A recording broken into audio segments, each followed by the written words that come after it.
السلام عليكم ومرحبا بكم في قناة أجواء في المطبخ. عندنا أنواع كثيرة من الخبز المطلوع في بلادنا. نقدم لكم هذا النوع من المطلوع مخدوم بالسميد والفارينة، يجي بزاف خفيف وطري. إليكم مقادير الوصفة. نحط فيه جفنة، 2 مشيربات من السميد رطب ونصيرهم،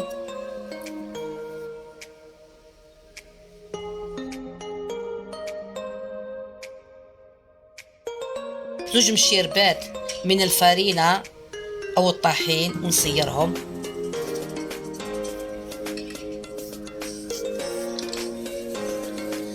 نخلط جميع المواد مع بعض.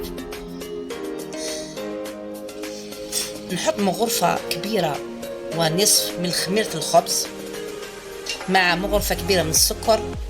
نعمر مشيربة تاع الماء دافي ونفرخها، ونزيد نعمر مشيربة ثانية ونحطها قدامي،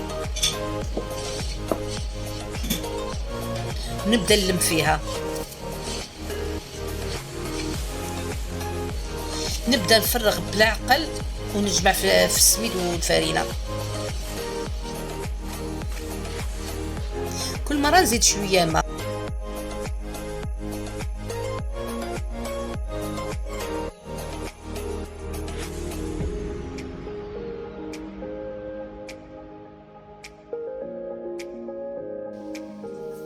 ندلكها مليح كف اليد حتى تولي رطبة وانا ندلك، واللي يحب يستعمل بيترا يقدر يستعملها.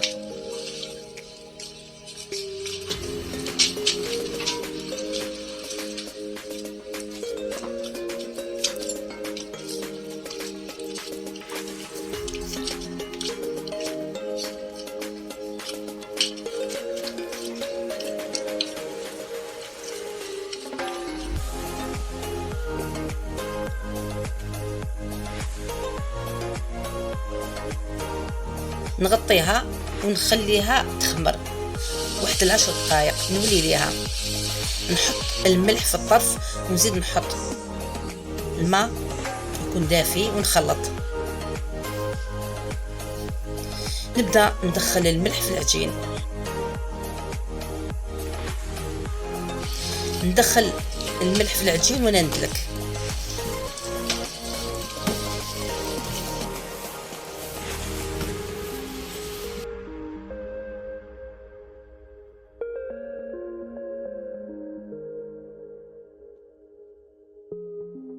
ندلكها مليح قد ما تدلكي العجين مليح، يجي مليح ويجي خفيف.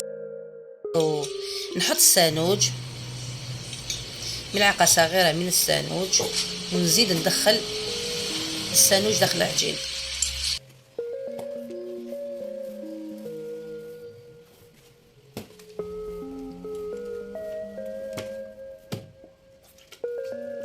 ندلكها حتى نحس باللي العجينة ولات رطبة، وما نجريهاش بزاف باش نقدر نطيبها.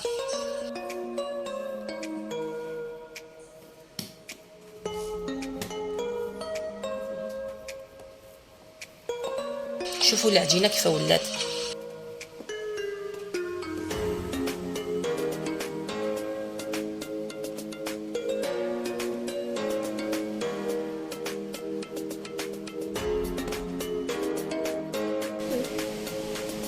ندير لها الزيت من الفوق ونغطيها. نرش سميد في لي بلاط تاع البيتزا، انا نخدم بهذوما. ومن بعد نروح نزيد نهبط لها الخميره نتاعها، ونبدا نقسم فيها. انا درت خبزات كبار، واللي يحب يدير خبزات صغار يدير بهم سندويتشات يقدر. نروح نرمدها في السميد رطب، ونرمدها من كل جهة حتى في الجوانب. نحطها في البلا ونخليها مدة قصيرة، ونعاود نولي ليها نقرصها باش تولي طرية سهلة باش نقرصها.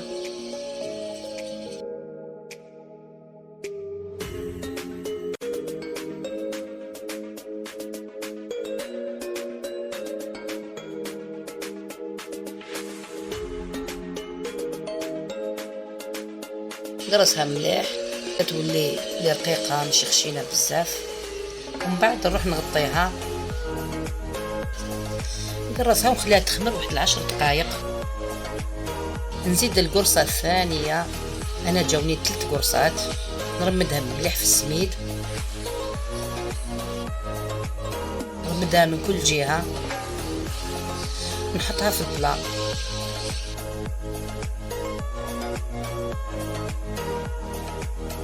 نحطها في البلا ونخليها مده صغيره ونجي نقرصها. كي نقرصها تجيني سهله، نقرصها حتى تولي رقيقه. دائما نقرصها بكف اليد ماشي بصبعتين. نقرصها ونغطيها ونخليها تخمر حوالي 10 دقائق، ونروح نسخن الطاجين. نخلي الطاجين يسخن، كي يسخن نقلب الخبزة في السيار باش نحي السميد اللي فيها. نصيرها مليح ونقلبها. هذه طريقة تاع أمي الله يرحمها. نصيرها مليح من السميد ونروح نحطها في الطاجين. نحطها في الطاجين ونبدا نطيب فيها. نحمرها مليح ونزيد نطيبها في الجوانب. نروح للخبزة الثانية نقلبها ونصيرها، نحيلها كامل السميد.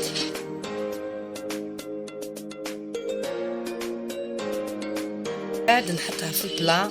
هذه طريقة ثانية باش نحطها طاجين.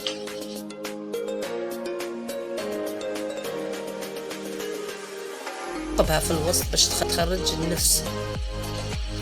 نقلبها